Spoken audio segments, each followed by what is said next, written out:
Lourdes, ¿se ve la pantalla? Sí, doctor. ¿Qué dice? Sí, se mira, doctor. Dice terapia dermatológica. Ya, muy bien, vamos a iniciar. Entonces, buenas tardes, señores alumnos.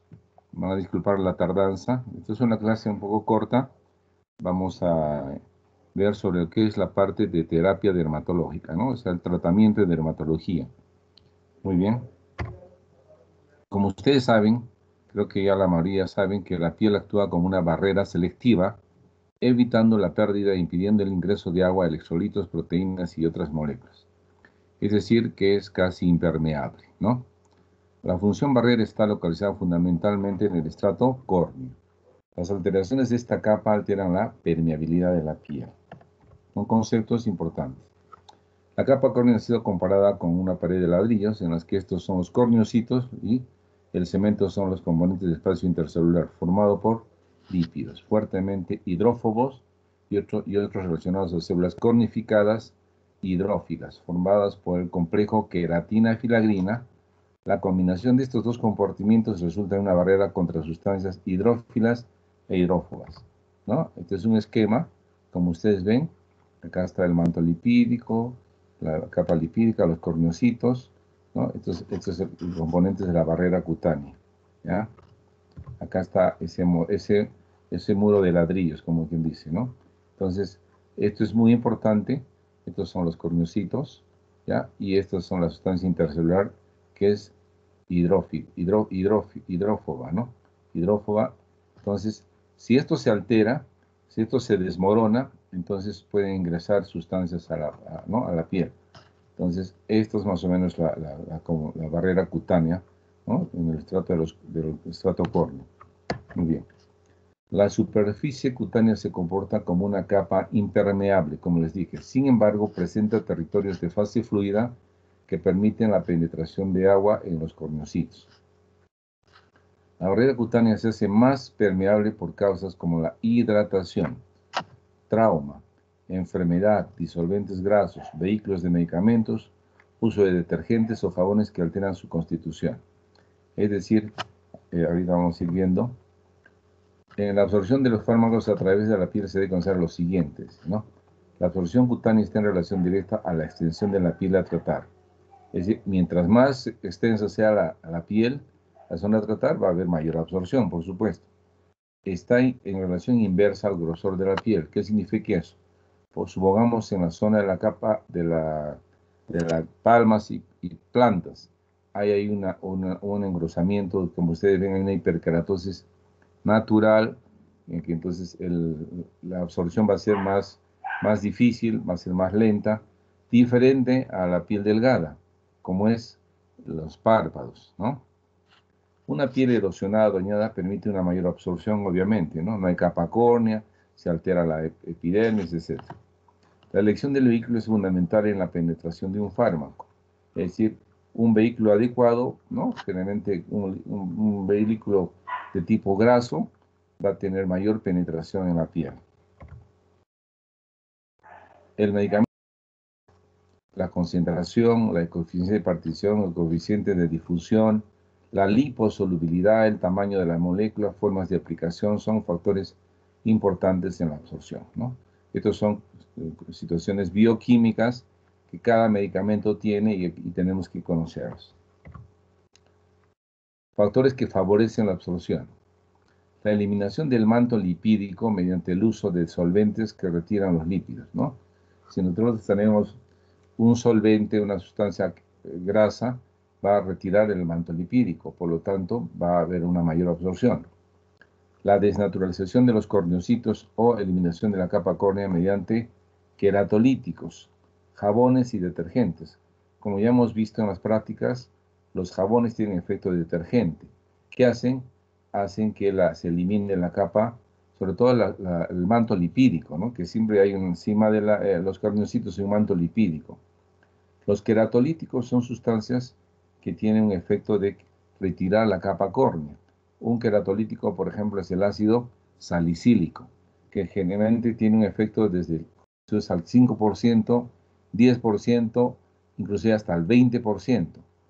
usamos muchas sustancias con queratolíticos para retirar la capa córnea y favorecer a la absorción de algunos medicamentos.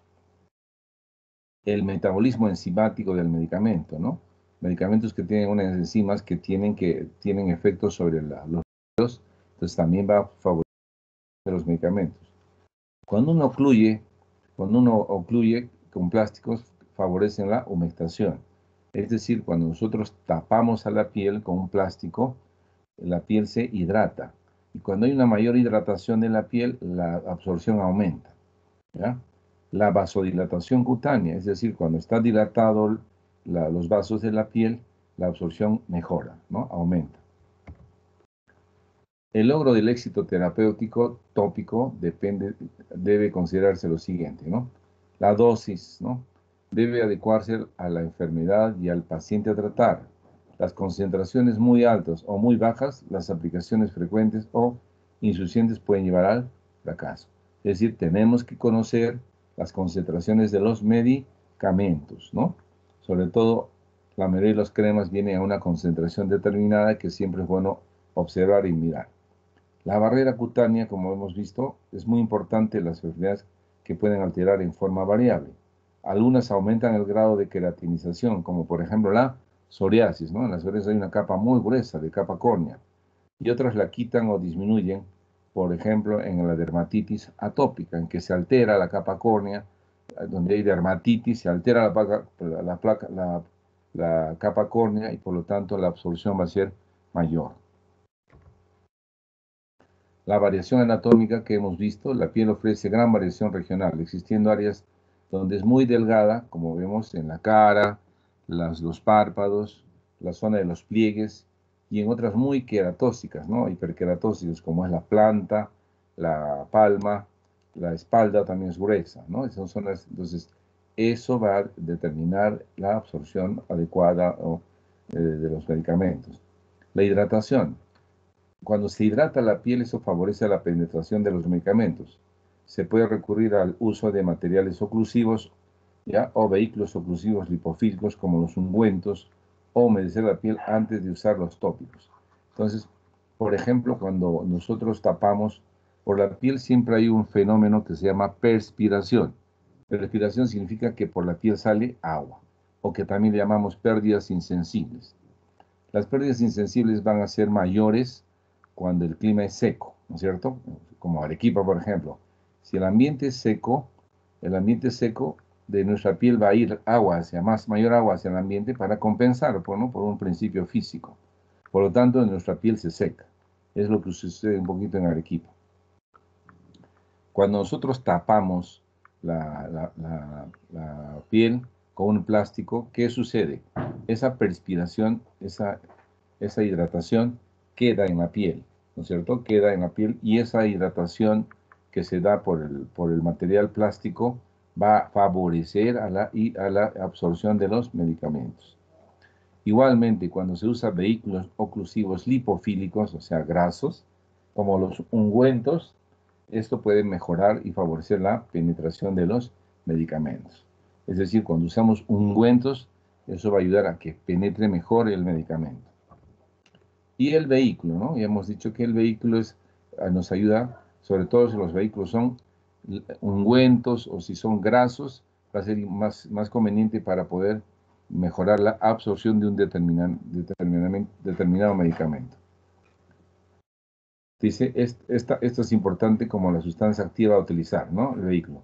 Su elección dependerá del medicamento a usar y de la elección a tratar. La diferencia de efectividad entre las diversas preparaciones de un mismo fármaco dependen del vehículo que lo contiene. Es conveniente tratar las lesiones agudas y las secretantes con soluciones, ¿no? O sea, no es una lesión aguda y secretante, como hemos visto en la práctica, tenemos que usar soluciones. ¿Ah? Y en los procesos crónicos, descamativos y secos, con sustancias, se utilizan sustancias como cremas o ungüentos, ¿ya? Muy importante eso. Agua con agua se cura, ¿no? Y en los procesos secos, cremas o ungüentos. Nunca usar en una lesión, en un eczema, donde hay vesículas y erosiones, de frente usar cremas o ungüentos, porque no vamos a tener buen resultado. La frecuencia es variable, estará en relación con el fármaco, concentración, micronización, vehículo, tipo de lesión y extensión de la misma. La frecuencia varía de una a varias veces al día. Aumentar la frecuencia puede llevar a taquifilaxia. ¿Qué significa taquifilaxia? Taquifilaxia es cuando ya no hay una respuesta al medicamento. Es decir, si usamos más de 3, 4, 5 veces, sobre todo los corticoides, va a haber un momento que ya no va a haber efecto del medicamento en la enfermedad. Por lo tanto, todo debe ser de acuerdo a la indicación. Los corticoides, como han visto en sus prácticas, normalmente deben utilizarse una a dos veces al día. No es necesario mucho. ¿Ya? El estrato córneo, cuando ingresan al estrato, actúa como un reservorio y permite el paso gradual del medicamento por tiempo prolongado. Es decir, entre una a dos veces al día máximo. Algunas veces, algunas excepciones, se hace 3 veces. Pero generalmente, como norma, una a dos veces al día. La técnica de aplicación. Muy importante, se pueden aplicar, es muy importante, ¿no? Se pueden aplicar productos en forma de toques, masajeando, frotando para que pueda penetrar mejor el producto, lo que va de acuerdo a la lesión a tratar. En algunos se recomienda hidratar previamente la piel antes de la aplicación tópica. Entonces ustedes cuando den un tratamiento tópico indiquen pues que hay que masajear. Generalmente hay que masajear una crema, por ejemplo. No es cosa de que se coloque encima y después se evapora, se volatiliza. Entonces hay que friccionar para que con ese calor podemos mejorar la absorción y poder penetrar a la capa córnea que sirve como depósito, como ya hemos dicho.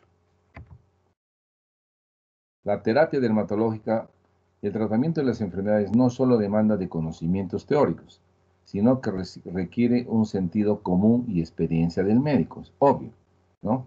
Hay que tener sentido común, lógica, no hay cosas rígidas en salud.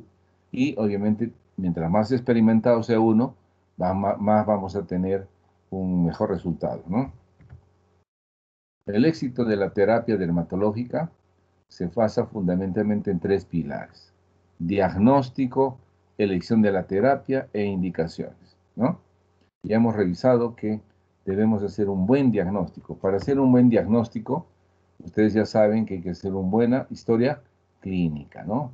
La historia clínica es vital, ¿ya? Por favor, haga una buena historia clínica, ¿no? Hay que considerar la etiología. Siempre deben ir pensando, cuando están ya viendo un paciente, cuál puede ser la etiología de determinada patología. ¿En qué estado está evolutivo? Si está agudo, subagudo o crónico, ¿no? Por ejemplo, una urticaria. La urticaria generalmente es aguda hasta las 6 semanas. Pasado las 6 semanas ya es crónico, ¿no? Urticaria aguda y urticaria crónica. En algunas hay subagudo, ¿no? Por ejemplo, en los lupus hay agudo, subagudo y crónico. La localización, importante, la topografía, que creo que ya la mayoría de ustedes ha revisado cuando han hecho semiología con sus primeras exposiciones, la extensión y el número de lesiones, ¿no? Siempre hay que ver la complicación, siempre evalúen complicaciones, tratamientos recibidos, siempre pregunten al paciente qué tratamiento recibió, en lo posible que les muestren las recetas ya indicadas, ya sea por colegas o muchas veces los indican en la farmacia, ¿no? Técnicas de aplicación utilizadas, cómo se aplican, los horarios, la frecuencia, la edad del paciente, tipo de piel, etcétera. Creo que esto es ya historia clínica que ustedes conocen. La elección de la terapia se basa en los efectos químicos, físicos y farmacológicos de un medicamento. Entonces tenemos que conocer las formas de presentación, sus efectos colaterales, sus contraindicaciones, las veces que se debe utilizar, ¿no? Entonces creo que eso también ya lo han revisado una vez.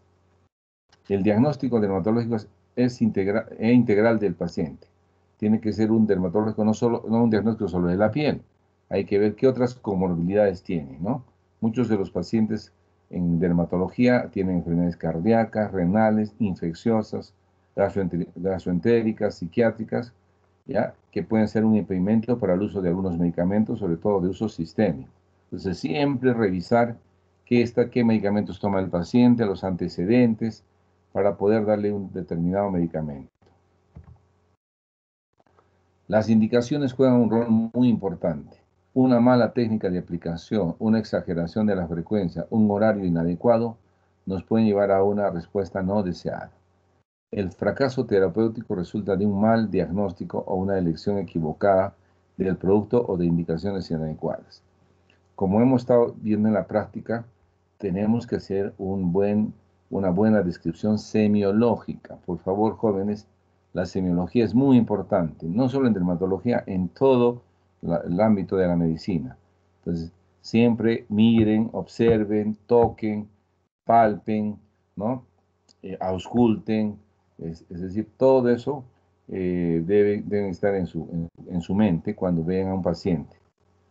Entonces, el fracaso tal vez resulta de un mal diagnóstico. Un mal diagnóstico, por lo tanto, nos va a llevar a un manejo inadecuada del producto y también indicaciones inadecuadas. Y por lo tanto, vamos a fracasar. La terapia dermatológica comprende, ¿no? Técnica y muchas veces procedimientos, ¿no? Procedimientos, acá más que tratamiento quirúrgico. Nosotros hacemos, los dermatólogos, una cirugía menor. No hacemos cosas muy complicadas, porque eso ya lo hacen los cirujanos plásticos o cirujanos de cabeza y cuello, por ejemplo. En el régimen higiénico dietético, en Lourdes, ¿estamos haciendo bien? Lourdes. Lourdes. Hola. Sí, doctor, disculpe, no le escuché bien. Pero ¿estamos haciendo bien? ¿Están escuchando? Sí, doctor, lo que pasa es que mi internet es un poco lento. Sí, Ya, doctor. pero están escuchando. ¿Sí? Sí, doctor. Sí, Ya, doctor. perfecto. Si hay alguna dificultad, me avisa. Me dice, doctor, pare, no estamos escuchando, por favor, porque como no nos vemos, bueno, entonces las indicaciones higiénicas, dietéticas son muy importantes, ¿no? Ya muchos de ustedes han revisado en sus exposiciones, por ejemplo, los jabones, los champús. Ya sabemos que los jabones tienen efecto detergente. Ya hemos revisado que el uso de jabones en un clima como el nuestro, como Arequipa, debemos abusar. Hay gente que le encanta lavarse 2, 3 veces con jabones, ¿no? Hay que entender que la mayoría de los jabones tienen un pH alcalino, ¿no? Hemos dicho, y la piel tiene un pH ácido, ¿no? De 5, alrededor de 5, ¿no? 4.5 a 5.5. Por lo tanto, el abusar de jabones y de champús, vamos al final a alterar nuestro pH. Y cuando se altera el pH, se altera la homeostasis de la piel, entendiendo que en la piel hay microbiota, ¿no? Y esa microbiota tiene que tener un ambiente adecuado para poder protegernos, para poder hacer una simbiosis con nosotros, ¿ya? Entonces, otra cosa, como habíamos revisado con la mayoría de los grupos, hay que evitar el uso de jabones germicidas, que están tan popularizados en nuestro medio, ¿no? Hay muchos jabones germicidas, ya hemos dicho, Neco, Protex, Carbólico, Seibar. Todo tiene una indicación. Los jabones germicidas pues se deben usar como ustedes alguna vez lo dijeron, para el uso médico, para el uso de hospital, para el uso del centro de salud, de un consultorio. ¿Por qué? Porque ahí los médicos, todos los que trabajamos con pacientes, estamos expuestos a una serie de gérmenes, bacterias, etc. Por lo tanto, ahí usamos jabones germicidas, solamente en las manos, ¿no? No necesitamos estar ducharnos con jabones germicidas. También otra excepción a la regla es, por ejemplo, cuando se hace cirugías, ¿verdad? Entonces, como ustedes han visto, cuando se hace cirugías, hay que usar pues un jabón antiséptico, ¿no? Que tiene clorhexidina, triclosan. Entonces se limpia, supongamos, el abdomen, van a entrar a una zona séptica, como es el peritoneo. Entonces, esos gérmenes que de por sí viven ahí, hay que eliminarlos, pero es una eliminación transitoria, ¿ya? Inclusive se usa antisépticos tipo yodo, isodine, una serie de cosas, pero eso es circunstancial. Igual el cirujano tiene que hacer un lavado prolijo de las manos, etcétera, y usar guantes, etcétera, ¿no? Esas son excepciones a la regla, jóvenes, ¿ya? Igual, entonces, ahí se usa jabones. Ustedes saben que la microbiota a las 24 horas está otra vez en la zona, ¿ya? Porque viven ahí, es su hábitat. El tipo de ropa, ya sabemos que la ropa no debe ser, sobre todo en sitios como Arequipa, donde hay un sol intenso, debe ser un poquito debe ser un poquito con ropa clara, ¿no? Porque la radiación solar a veces se absorbe cuando la ropa es oscura, por lo tanto nos genera sudoración, etc. La protección y la fotoprotección. Muy bien, ya saben que en Arequipa tenemos índices de radiación ultravioleta muy altos, ¿no? Estamos llegando a 16, ayer ha habido 16, 17, y en estos días muy fácil está llegando a 18 de radiación, el índice de radiación ultravioleta. 18 es el techo, es decir, es lo máximo. Entonces, por favor, debemos cuidarnos. También importante, Dani, cierra. También es importante protegernos también de estas pantallas. A nuestro frente tenemos pantallas de computadora que tienen luz azul. Y la luz azul es una luz que está bien cerca de la radiación ultravioleta. En el espectro de luz de la luz visible, la luz, la roja está, y debajito está la infrarroja, ¿no? Ustedes saben, la roja es parte de la luz visible, roja, verde, amarilla, después azul. Azul está en el otro extremo, es una radiación de alta energía, ¿no? De bajos a longitud de onda, ¿sí? Pero de alta energía. Entonces, está cerca de la ultravioleta. La A, la B, la C, que ustedes saben son dañinas, ¿ya? Por eso la luz azul está en un 30-40% en las pantallas de computadora, en los celulares, en la televisora a color, en los LED, en los fluorescentes. Por eso la importancia de protegerse con un bloqueador solar. Hay ahora bloqueadores solares contra luz azul. Entonces, cuando usted compren un bloqueador, vean que diga protección de luz azul, porque ahora estamos frente a las computadoras muy frecuentes. Cuando tenemos pacientes con alergias, por ejemplo, hay que hacer una limpieza prolija, ¿no? Muchos niños son atópicos, entonces en la habitación no debe haber muchas, ¿cómo se llama? Eh, ¿Cómo se llama esto? Alfombras, ¿no? Alfombras, no hacer una limpieza levantando el polvo, porque esos niños van a hacer sus alergias. Entonces, eso es muy importante cuando ustedes vean a un niño alérgico, sobre todo niños atópicos. Indicar que no tengan peluches, ¿no? Entonces, que haga una limpieza con un trapo húmedo, no hacer con levantar polvos, porque a veces generamos dermatitis atópica, rinitis atópica, asma, conjuntivitis, etc. Y obviamente el descanso físico y calidad de sueño es muy importante, ¿no? Los que cuando uno no descansa bien, pues al día siguiente está un poco molestoso, intranquilo, estresado. Entonces, el descanso físico y la calidad de sueño es muy importante. Por eso, después de cada exposición de más de 30 a 40 minutos, debemos hacer un descanso de por lo menos unos 5 a 10 minutos, ¿no? Levantarnos, levantar los brazos y tomar un agua, etc. Y salir un poco de frente de estas pantallas. Los alimentos son importantes, obviamente, en dermatología. Muchos alimentos pueden desencadenar alergias, ¿no? Entonces, preguntar a los pacientes los alimentos que producen, generalmente los alimentos que más producen alergias son las proteínas, ¿no? Sobre todo las proteínas medias especiales, ¿no? Las carnes de mariscos, de pescado, pato, algunas carnes muy especiales. Siempre hay que preguntar al paciente si no tienen alergias. Y si tienen alergias, tendrán que ustedes hacer un régimen higiénico dietético. También siempre aprovechemos cuando tenemos un paciente jóvenes, por favor, yo, como les decía en las prácticas, estoy en una lucha contra la obesidad. Aprovechemos, así seamos cardiólogos, neumólogos, médicos generales, por favor, digamos a la gente que baje de peso. Pero tenemos que dar ejemplo, ¿no? Porque si un médico está gordito, panzoncito, y le dice al paciente baje de peso, el paciente nunca va a bajar de peso porque se ríe. Más si el médico es gordo, entonces no interesa, ¿no? Entonces, por favor, tengamos nuestro peso de acuerdo a nuestra talla. Siempre, inclusive, cuando ustedes hagan la consulta, midan al paciente, pesen al paciente, díganle a la enfermera, a la técnica, que los pese, que los mida, vean ¿cómo se llama? Su índice de masa corporal, vean tengan 1 centímetro, vean su perímetro abdominal, porque ya sabemos que el perímetro abdominal es muy importante porque en función del perímetro abdominal se puede vislumbrar patología de tipo endocrina, ¿no? De patología endocrina como la diabetes, la obesidad, etc. Bueno, en dermatología, bueno, a veces vemos dietas, ¿no?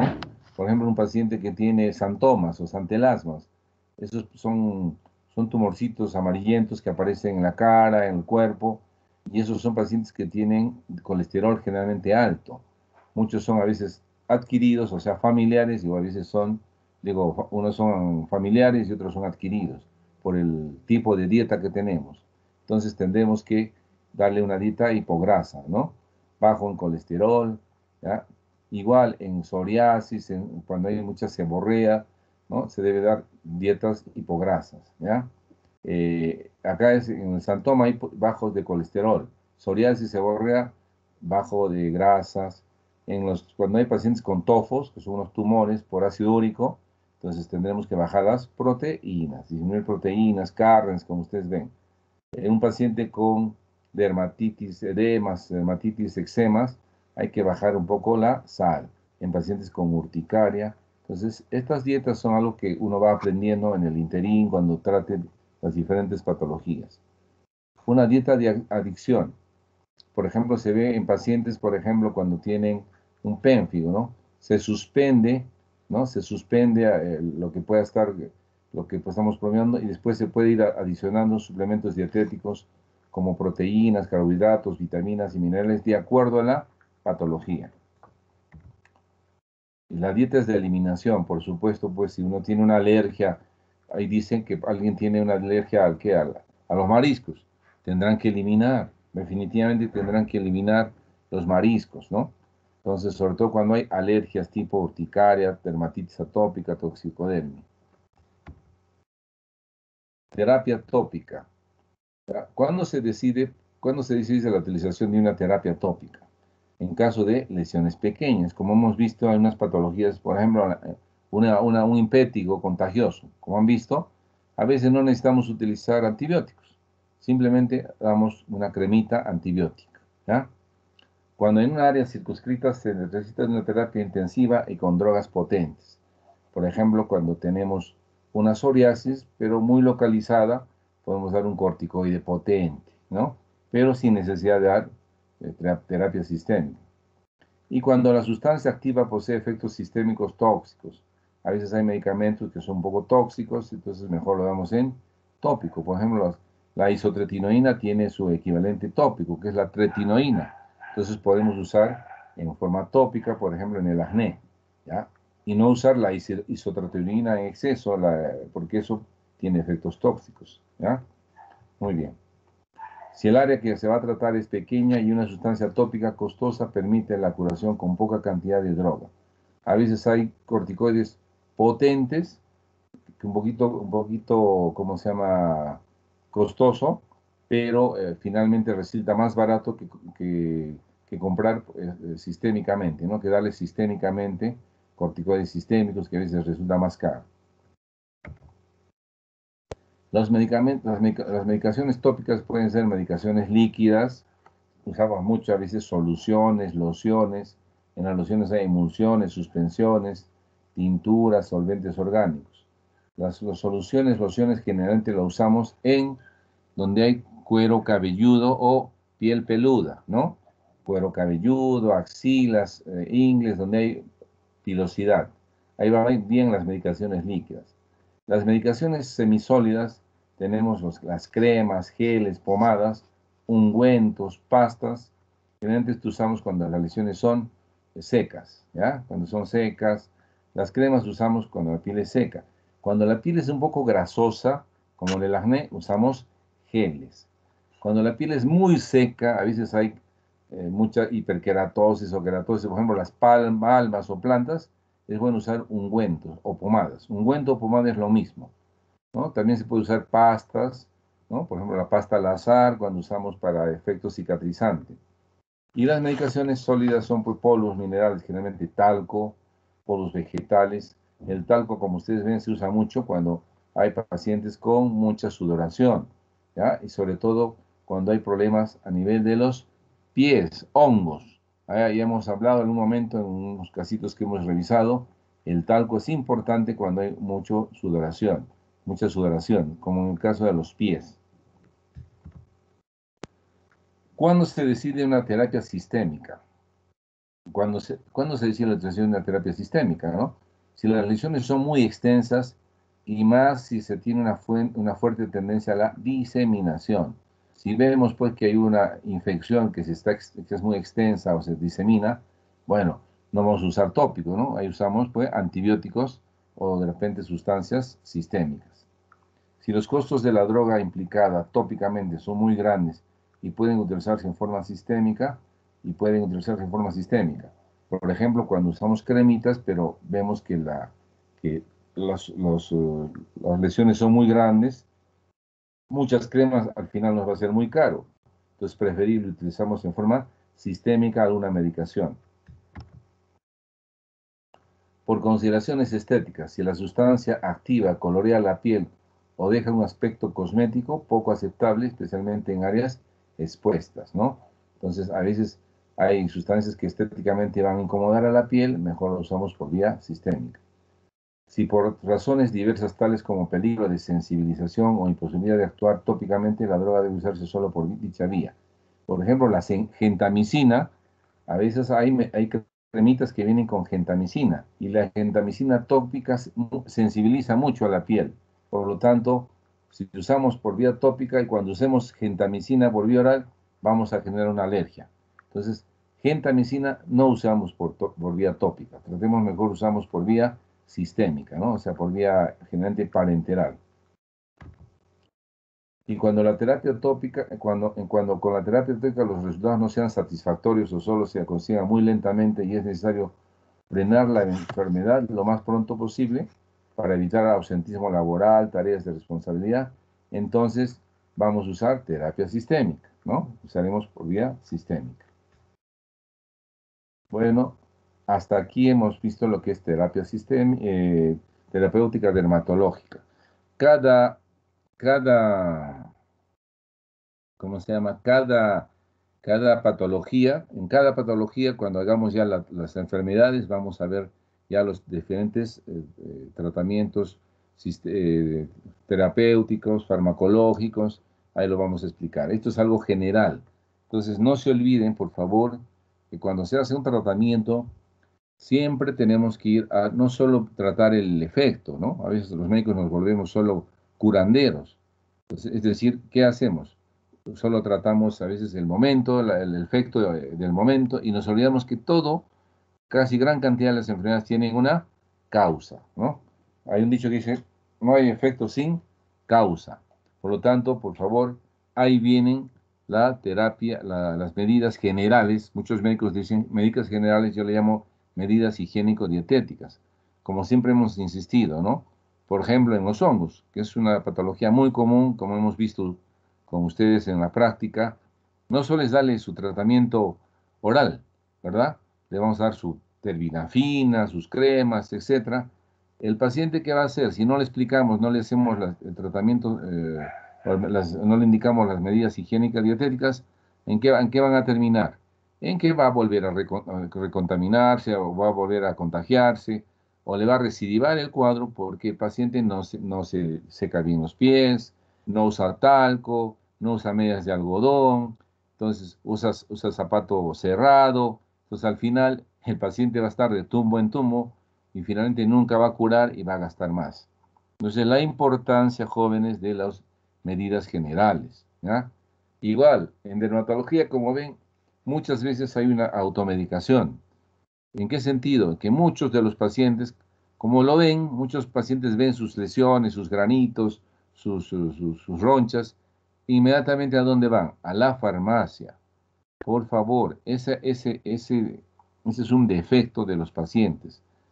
¿Qué vamos a hacer? Debemos indicar a que los pacientes aprendan a ir al médico, a la posta médica, hagan uso de sus servicios de salud. ¿Por qué? Porque el médico, pues, estudia medicina, como ustedes lo están haciendo, y hace sus 6, 7 años de estudio de medicina y 3 años más para ser especialistas. Entonces, eso no sucede con el de la farmacia, con el curandero, el brujo, que hay un montón donde la gente va. ¿Y qué hace? O la automedicación. Y al final el paciente se complica. Y cuando el paciente se complica, es más difícil manejar a ese paciente. ¿Ya?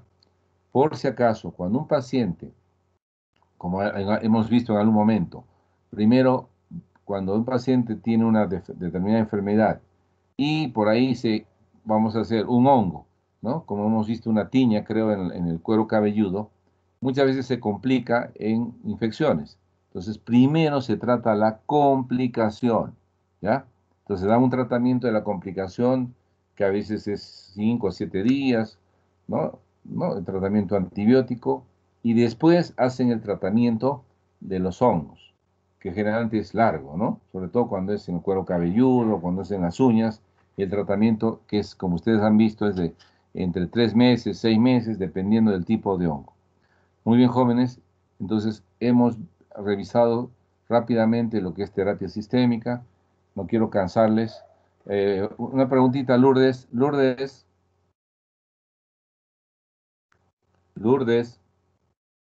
Sí, doctor. ya. Nuestra clase es hasta las 4:15. Tienen, porque quiero hacerles un poco más ahorita para avanzar con un poquito de acné, ¿ya? ¿Podría ser hasta las 4:30? ¿Sí o no? ¿O tienen alguna otra actividad? Sí, doctor, no hay problema. ¿Sí? No hay más después, ¿no? No, doctor. Ya, entonces vamos a tratar un poquito ya sobre lo que es acné, por adelantar, porque mañana pasado yo tengo 2 clases más y a veces se me comprime. Entonces vamos a ver acné, ¿ya? Los jóvenes, hasta acá lo que es la parte terapéutica. Vamos a ver una patología muy común, que es el acné, ¿no? El acné vulgar, que ahora estoy viendo cantidad de pacientes con acné, ¿ya? Y vamos a revisar por qué hay mucha gente que está con acné. Vamos a entonces presentar. ¿Se ve se ve la pantalla, Lourdes? Sí, doctor, sí se miró la pantalla. Entonces, jóvenes, esta es una patología muy frecuente en los adolescentes, como ustedes saben, ¿no? Y en estos días, de repente, ustedes también están viendo ahí en sus familiares, hermanos, primos, qué sé yo, que ha aumentado increíblemente el acné, ¿ya? ¿Por qué? Vamos a analizar. Entonces, como ustedes ven, el acné es una enfermedad inflamatoria crónica de la unidad pilosebácea, generalmente caracterizada por la formación de comedones, pápulas eritematosas, pústulas, nódulos y quistes, y en algunos casos pues terminan con secuelas cicatrizales. Afecta especialmente en algunas áreas corporales tipo cara es el sitio más común, y también el tronco, sobre todo espalda y pecho. Y ocurre frecuentemente en adolescentes, ¿ya? Adolescentes, es una patología de los adolescentes. Ustedes cuando sean médicos generales les van a consultar mucho sobre esta. Entonces, como ven, esta es la unidad pilosebácea, ¿no? Entonces, la unidad pilosebácea está inmersa en la piel, ¿no? Una parte está en la epidermis, que es la parte que se llama infundíbulo, ¿no? En esta partecita, acá es el canalcito por donde sale la glándula sebácea, donde descarga la glándula sebácea, es el infundíbulo. Y una parte en la dermis, ¿no? Folículo pilosebáceo, la glándula sebácea, etcétera, ¿no? Entonces, el folículo pilosebáceo se deriva embriológicamente de una invaginación de la epidermis hacia la dermis. Cada folículo posee una glándula sebácea situada en su tercio superior, y todo este conjunto se denomina unidad pilosebácea. La enfermedad ataca esta unidad pilosebácea. Hay 3 tipos de folículos pilosos, ¿no? Los folículos que son son los vellos, ¿no? Es el pelito o vellito que es muy pequeño y casi no se nota, ¿no? que está pues prácticamente en todo el cuerpo, menos en las palmas, en las plantas y en los labios, ¿no? Entonces es el vellito. Después hay el tipo B, que es el folículo sebáceo. Este es el folículo que es el que está más en nuestra cara, en el pecho, en la espalda, ¿no? Y también en los pliegues, ¿ya? Y el folículo terminal.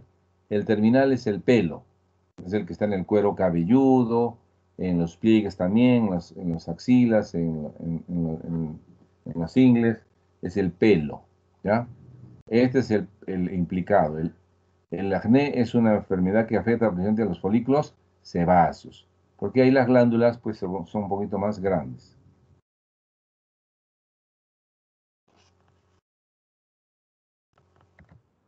En el acné hay estos problemas, ¿no? Hay una queratinización folicular aumentada, hay una mayor producción de sebo, y hay una inflamación, hay una flora o microbiota, ¿no? Una microbiota que también hay en la cara, y hay el factor herencia, ¿no? Es decir, los hijos de padres con acné fuertes van a tener también un acné fuerte. Entonces, por favor, cuando escojan una pareja, cuando vayan a ser enamorados, novios y de repente casarse, si usted tuvo acné, no busque por otro joven o otra joven que tuvo acné o tiene un acné, porque los hijitos les van a salir todos con acné terribles, ¿ya? Eso es la consejería genética que a veces tenemos que dar los médicos, ¿no? En muchas enfermedades. Entonces, ¿qué significa queratinización folicular? Las células cornificadas descamadas del canal superior del folículo se vuelven muy adhesivas, es decir, esto en esta zona del infundíbulo, acá. Acá sale la glándula sebácea y acá descarga. En esta zona, esas células cornificadas se vuelven muy adhesivas. Estas células forman un tapón queratóxico, ¿no? Microscópico que se llama microcomedón, el cual es retenido en el canal folicular. Este proceso se llama comedogénesis. Ese es el principio del acné, microcomedones. O sea, en la clínica se ven unos puntitos blanquecinos, ¿no? Pequeños, que también le llamamos espinillas.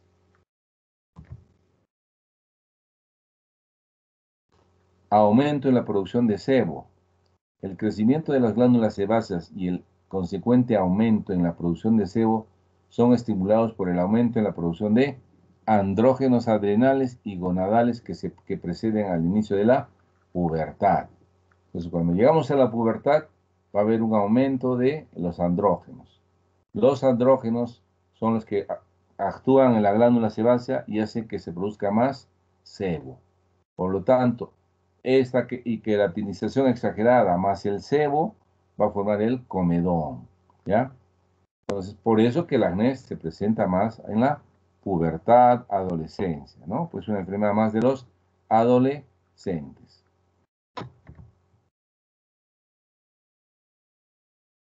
La flora microbiana o microbiota, mucho mejor es decir microbiota.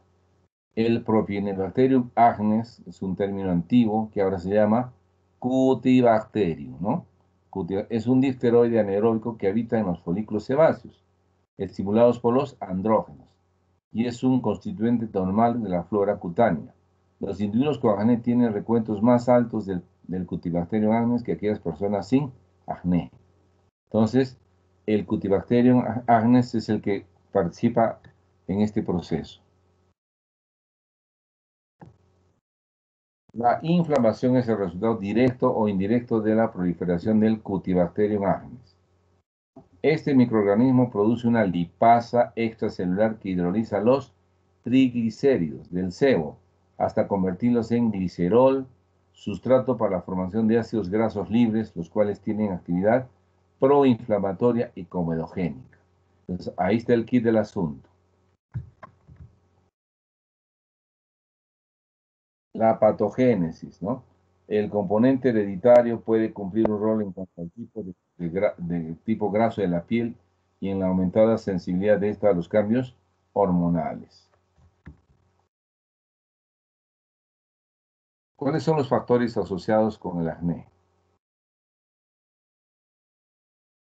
La edad, el sexo, la ocupación, la genética, la raza, las drogas y algunas otras cosas más. Entonces, como ustedes ven, la edad, pues como ustedes ven, el adolescente, la edad es entre los 10 años hasta los 17 años en las mujeres, 14 a 19 en los varones. Pero puede aparecer hasta a los 25 años o más, ¿ya?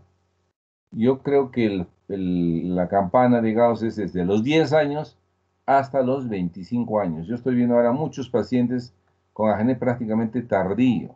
Es decir, están entre los 20, 21, 22, sobre todo las mujeres, ¿no? Parece que hay factores hormonales, sobre todo en las personas que tienen ovario poliquístico, que son las mujeres, por supuesto. Vamos a ver acnés tardíos. Obviamente ahí hay que manejar un poco más los factores hormonales endocrinológicos. En el sexo, ¿no? El acné es más severo en hombres que en mujeres.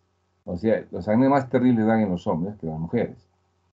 La raza, la incidencia es más baja en asiáticos y negros, y raro en chinos, ¿no? Parece que hay factores de tipo genético, de tipo también estilos de vida, lo que es alimentación, los chinos que comen pues, mucho arroz, muchas algas, ¿no?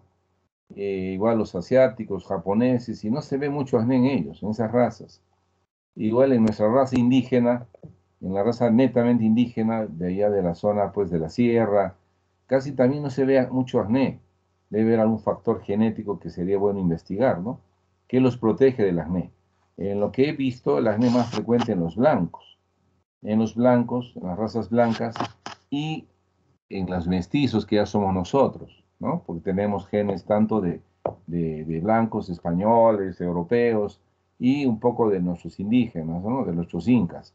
Nosotros ya somos mestizos.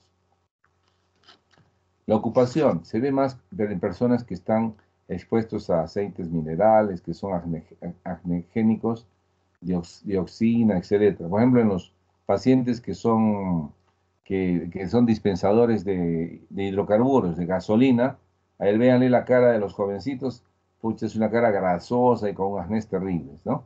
¿Por qué? Porque los hidrocarburos se volatilizan, llega a la cara y genera un acné, en este caso, por hidrocarburos. Hay drogas que pueden exacerbar el acné, como el litio, la hidantodina, los corticoides sistémicos, tópicos y los anticonceptivos orales pueden aumentar el acné. Los factores genéticos se asocian al acné severo con el síndrome XYY. Otros factores como el estrés psíquico, acá está el problema. Entonces, ¿por qué está generando mucho acné ahora en los jóvenes? ¿Por qué? Porque los jóvenes ahora están encerrados, ¿no? Sobre todo los escolares, ustedes mismos, ¿no? Entonces, estamos viendo que el estrés, es decir, la adrenalina y el cortisol que se exacerban en estas situaciones, está haciendo que el acné sea muy severo, o está haciendo un acné que esté más frecuente, más tardío, ¿no? La oclusión, ahora se está usando mucho los tapabocas y la presión sobre la piel, ¿no? Puede hacer que aparezca o se exacerbe el acné, ¿no? Son factores que pueden exacerbar el acné. El acné no es causado por chocolate, ¿no? Los alimentos grasos y en general cualquier tipo de alimento. Pero en las últimas investigaciones hemos visto que la leche parecería que tiene que ver mucho con la exacerbación del acné. Yo, por eso, en mis pacientes con acné prácticamente les retiro la leche. En muchos chocolates, muchos jóvenes dicen, como chocolate y me sale acné. No es por en sí por el cacao, sino es por la leche que tiene el chocolate. Los alimentos grasos en general no tienen mucho que ver con el acné, ¿no? Tal vez los dulces, los carbohidratos que tienen un alto índice glicémico, también se ha demostrado que aumentan ¿cómo se llama? La concentración de insulina. Y eso tiene efecto en la glándula sebácea, hace que se aumente la oclusión sebácea. El acné tiene tres tipos de lesiones, ¿no? Las no inflamatorias, sobre todo cuando uno está comenzando acné, no hay mucha inflamación. Se ve solo algunas espinillitas, algunos comedones, ¿ya? Es el acné más, diríamos, benigno, ¿no? Que la mayoría lo tiene. Y las inflamatorias, ¿no? Y las por cicatrización. Entonces, la lesión no inflamatoria. Por ejemplo, tenemos los comedones, las espinillas, ¿no? Que a veces se ven como, ¿no? Ahí está el orificio folicular, ¿ya? Este se ve como unos taponcitos amarillitos que a veces sobresalen y es lo que llamamos comedones abiertos, no, cerrados, ¿no? Y cuando se abren los comedones cerrados o blancos, y aquellos con orificios grandes que son comedones abiertos o negros, cuando ya se ve un puntito negro, es decir, porque ya se oxidó la queratina y la grasa, ¿no? El sebo que estaba acá en el tapón blanco. Entonces, este es el acné, diríamos, más benigno, de más fácil tratamiento, que ustedes cuando hagan medicina o cuando hagan su consulta médica van a ver. Entonces, acá no tenemos que complicarnos mucho. Acá a veces es suficiente usar un jabón de glicerina, pH neutro en lo posible, y algún queratolítico que ya les voy a indicar posteriormente. Lesiones inflamatorias. Las lesiones inflamatorias son las pápulas eritematosas, pústulas, nódulos y quistes, ¿no? Este es el acné más preocupante, es el acné más molestoso. Por suerte no es el más frecuente. Entonces, pápulas son lesiones elevadas, pequeñas, ¿no? Cuyo tamaño es generalmente alrededor de 5 milímetros o 0,5 centímetros de diámetro. Su origen puede ser epidérmico por proliferación epitelial o dérmico a causa de infiltrados celulares. O sea, ya hay proceso inflamatorio, papulitas eritematosas. Pústulas. La pústula es una lesión con secreción purulenta, ¿no? Como ven acá. Hay pápulas eritematosas, pústulas y comedones, que son los más chiquititos. También yo a este grupo de cuando solo son comedones, también yo le llamo grado 1. Cuando solo hay comedones, grado 1, tanto ya sea abiertos o cerrados. Cuando ya se agrega pápulas eritematosas, como vemos acá, pústulas, además de los comedones, ya le llamo grado 2. ¿Ya?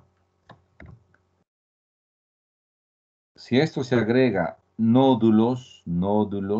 Nódulos que se ve mucho en la cara también, entonces le llamamos grado 3, que son lesiones mayor de 1 centímetro, ¿no? Grado 3. Y cuando ya se ven lesiones, ya acá tenemos, por ejemplo, espinillas pequeñas, tenemos pústulas, tenemos algunos nódulos y ya se ve quistes. Los quistes son más blanditos, ¿no? Más renitentes, ¿ya? Entonces, este es un acné ya grado 4, acné grado 4, ¿no? Entonces, este es un acné prácticamente severo.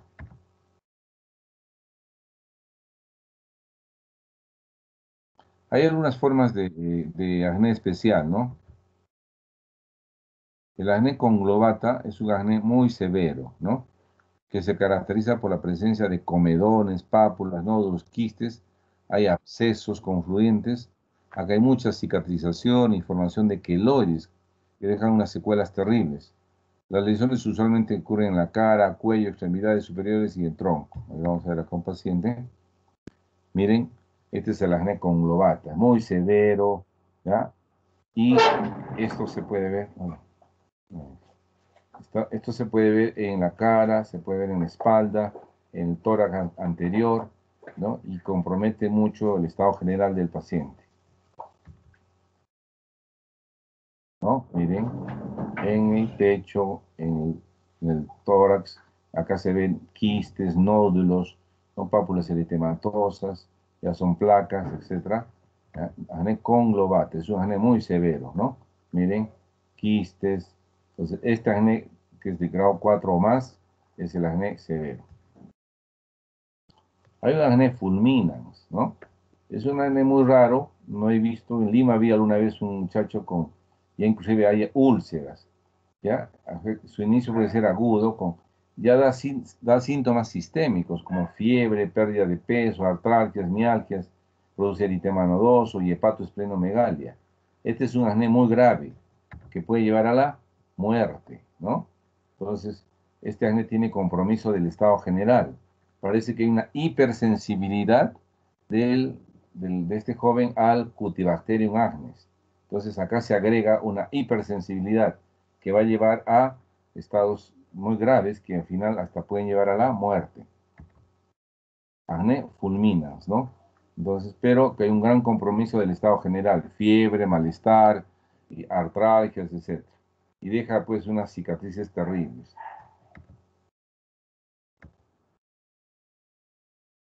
Dentro del diagnóstico diferencial, como ustedes saben, está la rosácea, ¿no? Que también se ve muy frecuente en nuestro medio. Pero la rosácea es una erupción acneiforme, no es una acnea. Muchos autores ponen acné rosácea, porque se parece al acné, pero acá no tenemos comedones. El diagnóstico, la lesión elemental del acné son los comedones o espinillas. Es la lesión elemental. Si no vemos lesiones elementales de comedones, no es acné. Puede ser una rosácea. La rosácea generalmente ocurre en adultos de edad media, es decir, a partir de los 30, 40, que se ve en la frente, mejilla, nariz y barba. Se conoce tres tipos: el granulomatoso, glandular hiperplástico con rinofima y ocular. Vamos a ver acá.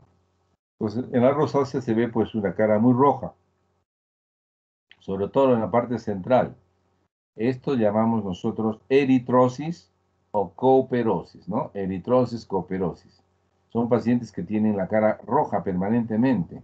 Además, ahí tienen pápulas, a veces nódulos. O sea, hay lesiones muy semejantes al acné, pero no hay espinillas, jóvenes. No hay espinillas y como ven, se ven personas más de mayor edad, 30, 40, 50 años, ¿no? Y tiene que ver con personas que tienen mucho flushing. Flushing es que se ponen rojas de un momento a otro, o sea, o que lo que nosotros llamamos chaposos, ¿no? Acá el acné crónico va a llevar a lo que llamamos rinofima.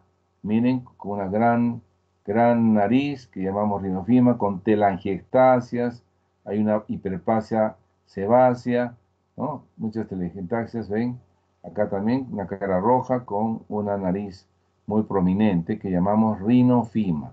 Es una complicación de la rosácea. Hay acné que a veces es provocado por el uso sistémico de corticoides o uso tópico de corticoides.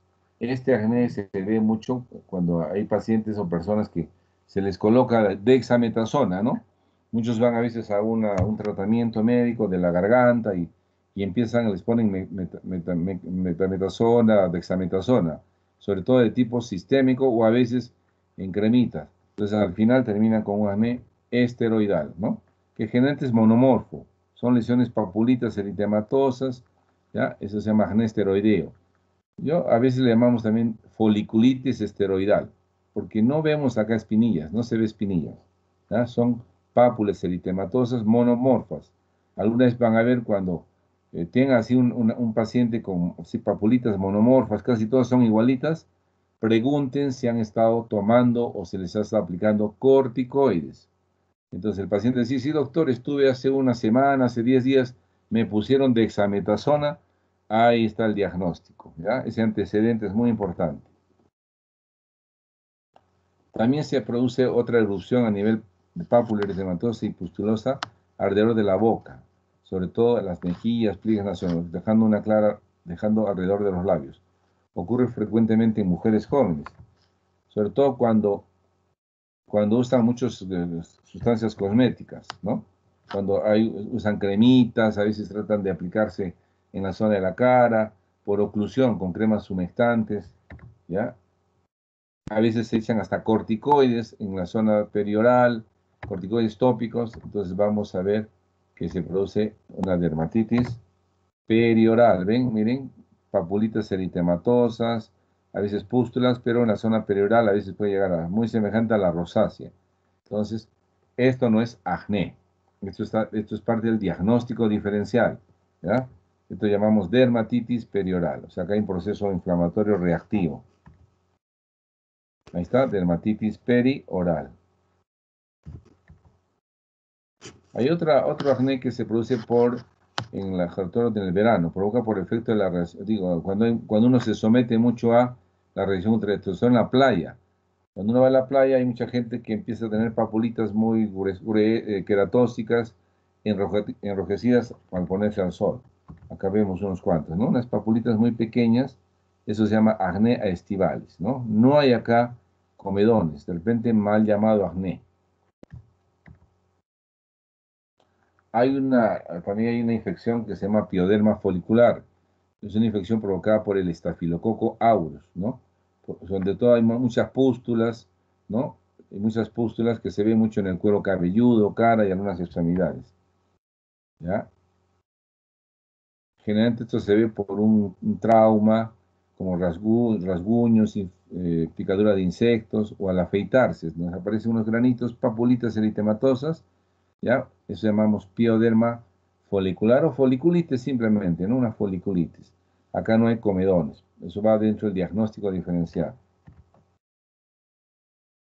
Bueno, en el acné se puede pedir unos exámenes de laboratorio, sobre todo si vamos a usar algún tratamiento especial, ¿no? Si vamos a usar, por ejemplo, retinoides, hay que usar un perfil lipídico y un perfil hepático, ¿ya?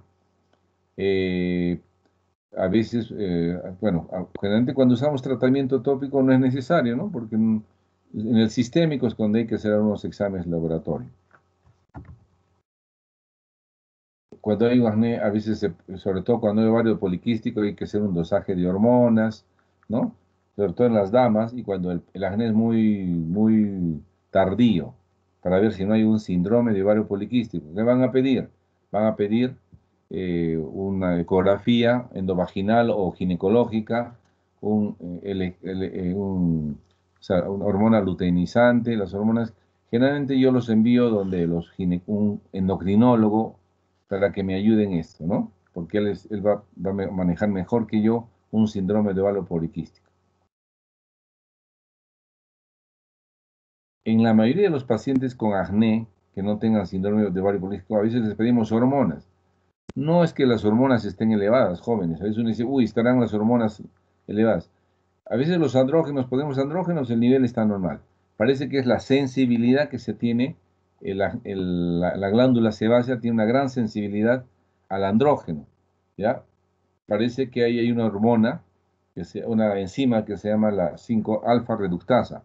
Esa hormona es la que ávidamente hace que convierta el andrógeno, ¿no?, en dihidrotestosterona, que es la que hace crecer a la glándula, ¿no? Entonces, ahí está el problema, no que realmente haya hormonas muy altas. ¿No? Esto es lo que se pide, ¿no? Testosterona libre, FSH, LDH, dihidroepiandrosterona, ¿no? En algunos pacientes. Los tratamientos son tópicos, ¿no? Sobre todo cuando está en grado 1, cuando hay solo comedones, damos solamente comedolíticos, ¿no? Cuando ya está inflamatorio, ya damos algunos antibióticos tópicos.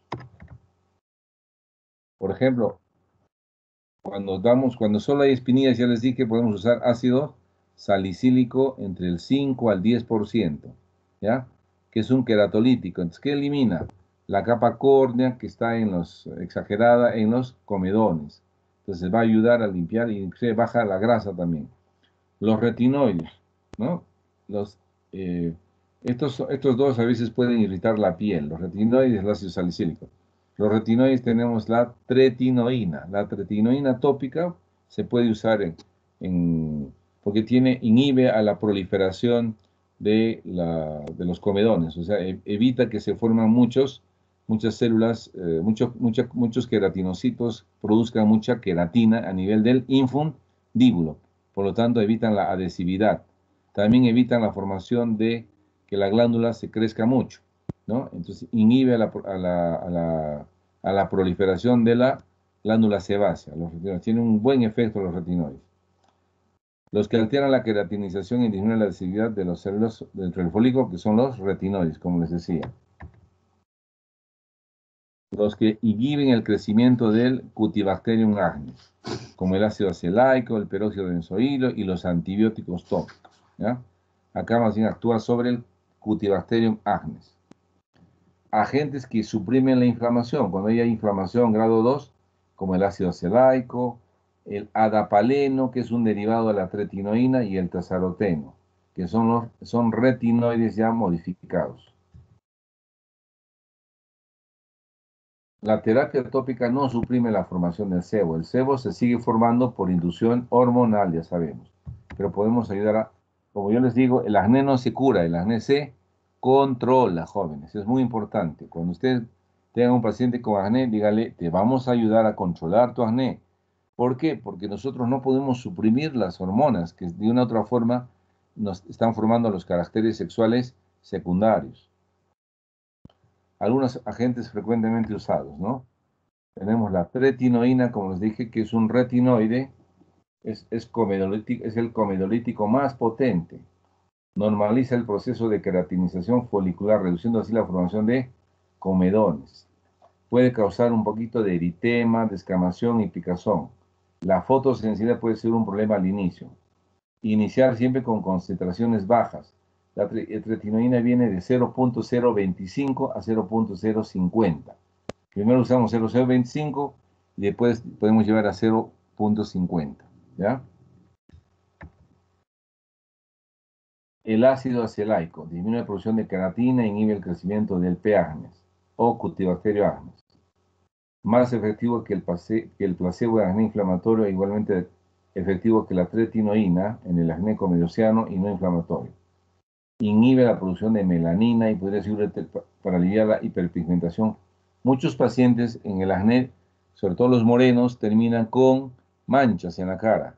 Entonces, este ácido también les va a ayudar porque inhibe la producción de melanina. Entonces, podría ser útil en la pigmentación postinflamatoria del acné. El peróxido de benzoilo, que es un débil queratolito, pero inhibe la producción del Cutibacterium acnes. Mejora el acné inflamatorio y no inflamatorio de grado moderado, pero a veces puede causar eritema y descamación leve, dermatitis de contacto y ocasionalmente decoloración del pelo y la ropa. También pueden usar antibióticos tópicos. Los antibióticos tópicos más usados son la eritromicina y la clindamicina, que vienen como lociones o como geles, ¿ya? No usar crema, porque la crema ocluye y aumenta el acné. Son bacteriostáticos del Cutibacterium acnes y disminuyen las pápulas y pústulas del acné inflamatorio. En general son bien tolerados, ¿ya? La eritromicina es útil para el acné de la mujer gestante. Clindamicina no. Eritromicina pueden usar en el acné de mujer gestante. Presentación recomendada. Depende del tipo de piel y las preferencias del paciente. Los geles y soluciones tienen aspecto secante y son convenientes para la piel grasosa. Yo uso bastante gel, ¿ya? Muchos geles de clindamicina que hay en el mercado. Uno se debe, por ejemplo, el Deriva-C gel. Un vehículo humectante como el de las cremas puede beneficiar a la piel seca. Si la piel se seca, a veces en los retinoides usamos cremas. Tratamiento sistémico. ¿Ya? Cuando ya el acné está en grado 3 o 4, tenemos que usar tratamiento sistémico. Los antibióticos orales, la isotretinoína y hormonas. Uso en acné moderado a severo, como hemos dicho, cuando está en grado 3 y 4. Cuando la terapia también tópica fue fallida y no tolerada, también se usa. Si hay compromiso de hombros, pecho y dorso, o sea, zonas difíciles de aplicación tópica, entonces usamos antibióticos orales. Y casos de acné de tercer grado, leve, moderado, con potencial para desarrollar cicatrices. Si vemos que están ya formando cicatrices, usemos antibióticos orales. Los más frecuentes son las tetraciclinas, ¿no? Dentro de las cicatrices se usa la doxiciclina, aminociclina, eritromicina y clotrimazol. Actualmente estamos usando bastante doxiciclina, viene de 100 miligramos, se toma una tableta cada 12 horas por casi un mes y de ahí se hace tratamiento de mantenimiento con una cada 24 horas por otro mes. O sea, tratamientos largos, ¿ah? Porque si no, no tiene efecto. Minociclina viene de 100 miligramos también. La minociclina, el problema de la minociclina es que puede producir fotosensibilidad. Por eso, ahora están viniendo productos de 100 miligramos como se llama, tratamiento prolongado. Por eso que se usa solo en la noche. Eritromicina, hay tópico también, que está yendo muy bien, se usa hasta 2 veces al día. Y el cotrimoxazol, este es digo oral. Eritromicina se puede usar 500 miligramos 2 a 3 veces al día. La aminociclina solo una, la doxiciclina 2 veces al día. Las tetraciclinas ya no se usan mucho porque producen muchos efectos en la piel o en el organismo. Cotrimoxazol es sulfas. Cuando usan una sulfa, cuando ya hayan agotado esta, si no va bien, podemos usar el cotrimoxazol o sulfametoxazol con trimetropin, ¿no? Se toma una tabletita cada 12 horas, por lo menos 15 días y de ahí se baja a una cada 24 horas como mantenimiento. Acá están los antibióticos que, como ven, hay que hacer tratamientos de 4 a 6 meses para poder tratar este acné. La mejoría clínica máxima pueden ocurrir ante las 3 a 4 meses, entonces, es decir, por eso que son tratamientos largos. La falta de mejoría o de empeoramiento puede ser por desarrollo de resistencia al Cutibacterium acnes. Eso puede suceder si vemos que el paciente no mejora con esos tratamientos. Y finalmente la isotretinoína. Como ustedes ven, ahora se está usando bastante la isotretinoína, que es un retinoide. Una rápida reducción del tamaño y actividad de las glándulas sebáceas, disminuyendo así la producción de sebo. También tiene propiedades antiinflamatorias. Trata efectivamente el acné severo o nodular y resistente a otras terapias. Entonces, la isotretinoína se debe usar en el acné grado 3 o grado 4. No usemos en el grado 1 ni en el 2, ¿ya? Porque es un medicamento, como ustedes ven, tiene muchos efectos colaterales, ¿no? Queilitis, boca seca, fotosensibilidad, tiene irritación ocular, conjuntivitis, epistaxis, dolor muscular óseo, neurológico, cefalea, hipertensión endocranial benigna, a veces gastrointestinal, náuseas, vómitos, pancreatitis, ¿no? Como ven, tiene muchos efectos colaterales. Entonces uno tiene que saber en qué momento manejar este medicamento. A veces, como se usa por largo tiempo, ahora ya los están trayendo en capsulitas de gelatina. Entonces estas capsulitas de gelatina o cápsulas blandas, llamamos, ya no producen efectos gastrointestinales, ¿no? O sea, gastritis. También tiene efectos psiquiátricos, cuidado, puede producir depresión. Si ustedes dan isotretinoína y en un paciente que empieza a tener depresión, mejor se retira. Y si tiene efecto, y si ya el paciente de por sí tiene depresión, mejor no dar este medicamento. Y el peor efecto colateral es la teratogenicidad. Produce malformación del sistema nervioso central, cardiovascular, tímico y craneofacial. Es decir, pacientes que podrían venir con un montón de malformaciones. Por lo tanto, esto en pacientes que están en edad de embarazo, en lo posible mejor no dar, y si lo dan, tienen que estar con una autorización en que además están usando algún tratamiento anticonceptivo, porque si no podemos meternos en problemas. La terapia hormonal se puede usar porque disminuye la producción de sebo inducida por los andrógenos. La terapia hormonal generalmente se da como terapia antiandrogénica, ¿ya? Cuando no hay respuesta, sobre todo en mujeres, ¿no? Porque a veces en mujeres tienen ovario poliquístico y tienen muchos andrógenos. Entonces tenemos que dar una terapia antiandrógena. O sea, ¿qué hacen la terapia hormonal? Bloquea a los andrógenos, ¿ya? Hace un bloqueo de los andrógenos, por lo tanto el andrógeno no actúa, no se convierte en testosterona y no actúa en la glándula sebácea. Hay también un medicamento que se llama espironolactona. Bloquea receptores de andrógenos e inhibe su síntesis. Puede mejorar las lesiones de inflamatorio, pero tiene efectos colaterales, como con la dosis. Dolor en mamas, irregularidad menstrual. Yo no uso espironolactona generalmente, ¿no? A veces lo usan los endocrinólogos cuando ya los pasamos donde ellos. Igual, los estrógenos, ¿ya? Este es el antiandrógeno, el acetato de ciproterona, que es el que más está. También se usa la drosperidona, que son andrógenos o bloqueadores de andrógenos. Los corticoides también se puede usar en dosis bajas, ¿no? Como prednisona, ¿no? Cuando a veces hay un proceso inflamatorio muy alto. Entonces, yo uso a veces prednisona ¿no? 20 miligramos una vez al día cuando el acné está muy inflamatorio. Entonces, pero solo por una semana o máximo 10 días. En tal caso, si usamos más, hay que hacer una supresión progresiva. Algunos métodos físicos o quirúrgicos. Se puede hacer extracción de comedones, con un aparatito. En pacientes con nódulos, cuando hay nódulos, se puede usar inyecciones intralesionales de corticoides, cuando hay nódulos o quistes dolorosos, pero con un tratamiento previo, ya sea antibiótico de retinoides. No den solos, ¿ah? Porque se pueden encender, ¿no? Los corticoides pueden encender el acné. Para mejorar la cicatrización atrófica se puede hacer dermoabrasión, peeling, inyecciones de colágeno, etc. Estos son procedimientos cosméticos que hacemos algunas veces los médicos.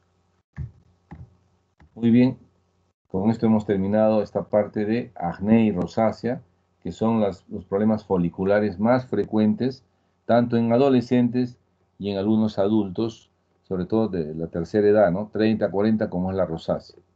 Muy bien, jóvenes. Entonces, si tienen alguna pregunta, me la pueden hacer. Lourdes, ¿estás? Sí, doctor. Ya. ¿Hay pregunta, creo? No, doctor, todo está bastante claro. Ya. Doctor, una Entonces, consulta. sí, No sé si por favor me podría, más es una petición, ¿se me podría por favor pasar las diapositivas de la clase? ya, te las voy a pasar a ti para que ya tú las subas, ¿ya? Sí, Sí, hay que sí, doctor, a subirlas, mis creo, compañeros. creo que al Blackboard, creo que hace, ¿no? Ya, no hay problema, te Sí, la voy a pasar más tardecito, ¿ya? Aquí mandas tu correo, ¿ya? ya, doctor, se lo mando ¿Cuál es por tu WhatsApp. correo? ¿Cuál es tu correo? Dime tu correo mejor de una vez. Lourdes. Es Lourdes Flavia, A ver, con Lourdes es, ¿no? Lourdes, ajá. Ya, Lourdes Flavia, junto todo, Flavia. No, Flavia, todo junto, Corihuamac, con Uy, doble C y H. todo tu nombre, Lourdes Flavia Sí, sí, doctor. Cori Guamán, Cambio. Gamio, Ajá, ya, con Gamio, G y arroba, arroba gmail.com. ya, y gmail.com, ya, te lo envío para que tú lo subas al Blackboard, Ya, ya.